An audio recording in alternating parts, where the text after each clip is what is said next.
Hi, I'm NerdChomp, and I'm making a deck-building roguelike 3D platformer called Imago. I haven't made too much progress since my last devlog, so all the footage I'm showing might be a bit old. And you may be asking, if I haven't made any progress, why am I making a video? While showing off this game through my devlogs, as well as the Blackthorn Prod channel, there was a common question that kept coming up in the comments. What is the point of this game? Is there a goal? Do you just walk from one point to the other? What is the gameplay? After seeing this sentiment repeated over and over, I realized that I have not done a great job at describing Imago and the vision I have for it. I wanted to make a video addressing this and hopefully clearing up what the game actually is. I've been actively changing a lot of things, so a good starting point is for me to describe the final build for the Blackthorn Prod competition and how it worked. Then I can explain how I'm expanding those concepts and evolving this project. The overall premise of Imago was to traverse procedurally generated platforming levels using various abilities to escape a blizzard. The currency in the game was spare time, which you could use to buy platforming abilities in the form of bugs. But these bug abilities start out weak and their helpfulness is limited. The core gameplay mechanic was cocooning your abilities. Cocooning an ability disables it for the level, but if you are able to make it through the level without that ability, it gets upgraded. The levels start out easy, with no real platforming challenge, but as you progress, required jumps and gaps between platforms become larger and larger, requiring higher level abilities. The player must strategically choose which abilities to activate or cocoon at the beginning of each level, planning ahead to make sure that they're prepared for the harder levels.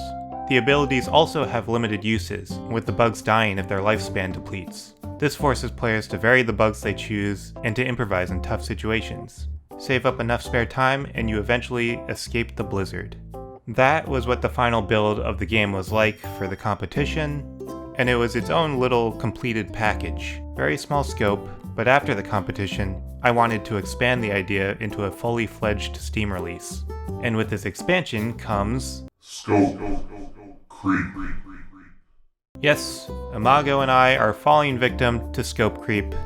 But I'm excited about the project and I've finally locked down the scope to something I think is manageable. My original plan was to release Imago this year. That will no longer happen, but I am committed to working on Imago for multiple years to achieve the scope I've envisioned. So what is that new scope? I already went over the big style change in my previous devlog, but I'll also be changing the mechanics, the narrative, and the world structure. So let's dive into each of those things individually, starting with the mechanics. As I evolved the upgrade cocooning system in the game, I realized the natural progression was leading towards deck building mechanics. So I've decided to adapt all the bug abilities into cards. Instead of pulling completely random bugs to play in a level, you will add bugs to your deck. Then before the level, you'll pull random bugs from your deck.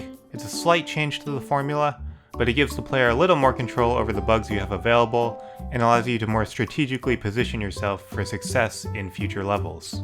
To support a larger scope with different environments, because I wanted to add more environments than just the blizzard and I wanted to have more variety, I needed to adjust the narrative as well. I'm ditching the premise of escaping a blizzard, and instead, I've developed a story to give the player a reason to travel to different environments. Your goal is to free a creature that has been imprisoned by 4 guardian bugs. To achieve this, you must visit the 4 scattered guardian shrines to confront each guardian and absorb their abilities. Using the 4 guardian abilities, you will infiltrate the sacred prison and liberate the shackled creature. This narrative change is in service of the new world structure. So the world will be split into 5 sections. There will be 4 Guardian environments, each with their own Slay the Spire style branching map, and at the end of each branching map will be the environment's corresponding Guardian Shrine. The 5th section is unlocked when you complete all 4 Guardian locations, leading you to the final levels of the game. Each world section is treated as its own run, so if you fail a run, you lose progress only in that world section, and you can play these Guardian sections in any order that you want. Taking inspiration from Mega Man, the Guardian abilities may be helpful for certain environments, so tackling them in different orders could help you or hurt you in different ways. Each section will have its own unique environmental visuals and gameplay gimmick. The ocean level I showed off will be one of these environments, with the Guardian Shrine located in the middle of the ocean. Another environment I have planned is a shrine in the middle of a volcano. I haven't figured out where the other 2 shrines will be yet, but I'm open to suggestions. And all of these changes will require a large variety of skills for me to master, and the perfect way for me to do that is with the sponsor of this video, Skillshare.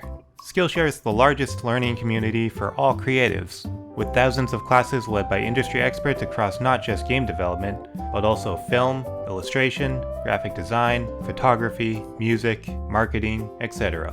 Whether you're picking a new hobby from scratch, or you're attempting to sharpen an existing skill, Skillshare has classes for beginners and experts alike. Skillshare has a learn-by-doing approach, which I have always believed is the best way to learn. Members can create and share projects after completing a class and get feedback from the community to improve their skills. I've been browsing their classes for a variety of game dev related topics, and there's plenty for me to dig my teeth into.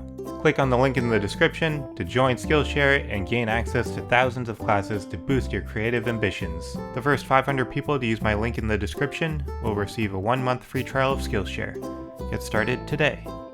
So those are the new mechanics, narrative, and world structure of the game. Now I'll give a brief summary of the core gameplay loop of a typical run. You'll start on the world map, where you get to choose between the 4 Guardian environments. Once you choose one, you will enter that environment's branching map.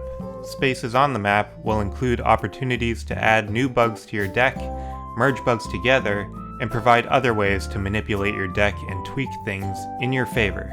Every few spaces on the map, you will encounter the actual levels. When you land on these spaces, you enter the drawing phase, where you draw bugs from your deck. The bugs you draw will determine the abilities available during the level. You will also have the ability to cocoon any of the bugs you draw. During this drawing phase, you will also have access to a preview map, where you can see what obstacles the level will hold. The preview map will help inform your decisions of which bugs to assign, discard, or cocoon. Drawing cards cost currency, so you must decide if it's worth spending more money for the chance to draw a better card. Once you have selected a set of bugs you're happy with, you will start the level. The level itself is a landscape of platforms with varying heights and gaps. Your only goal is to reach the endpoint on the other side of the map, but you will encounter obstacles and traps along the way, which impede your progress and could potentially harm you. There are also collectibles and currency sprinkled throughout the level. You can choose to thoroughly explore the level to collect these resources at the risk of taking more damage, or you can make a beeline for the end. If you lose all of your health, your run ends and you must restart that environment. If you successfully reach the end of the level, you gain any collectibles you picked up, all cocooned bugs get upgraded, and all of your bugs lose a portion of their lifespan. Any bugs that hit 0 lifespan die. And then you enter back into the branching map, where you continue your path towards the shrine. You work your way through all 5 sections of the world, and that's the game. So I hope that clears up what Imago actually is as a game, and now you have a better idea of what to expect. If you want to see more videos on the development of Imago, you can subscribe to my channel. You can also wishlist the game on Steam. The Steam page is somewhat dated, with old screenshots and GIFs from before I did my big style change, but you can still wishlist there regardless. A link to that is in the description. And finally, I want to give a shout out to Ikaro Gabriel, who made the cool new intro animation that played at the beginning of this video. I have a link to their stuff in the description as well. Thanks.